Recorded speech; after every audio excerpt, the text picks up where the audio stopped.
And President Joe Biden's re-election campaign continues this morning in California.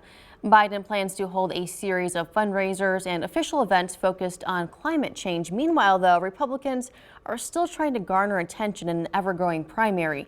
ABC's Ika Jachi has the latest. Good morning. Today in California, President Biden is set to announce hundreds of millions of dollars of new funding to tackle the country's climate crisis, something he says is an urgent need. After kicking off his campaign in the battleground state of Pennsylvania, this morning, President Biden is making his way across the country to California. A White House official says the president will tour a coastal wetland and announce more than $600 million for climate adaptation projects funded by the Inflation Reduction Act and the bipartisan infrastructure law.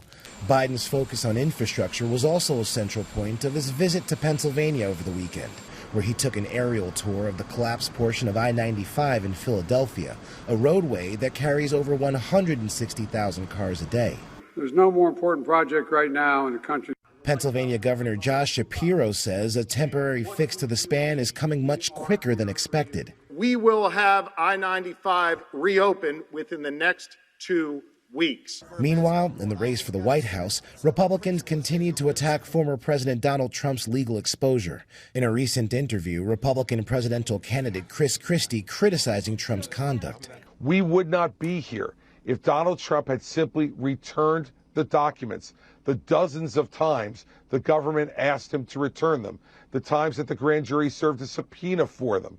He waited, defied the government, and then wound up having his house raided. Members of Biden's campaign say he won't hold regular rallies until later in the campaign season. Biden plans to travel to Chicago and Maryland before the end of the month. Ika Jachi, ABC News, New York.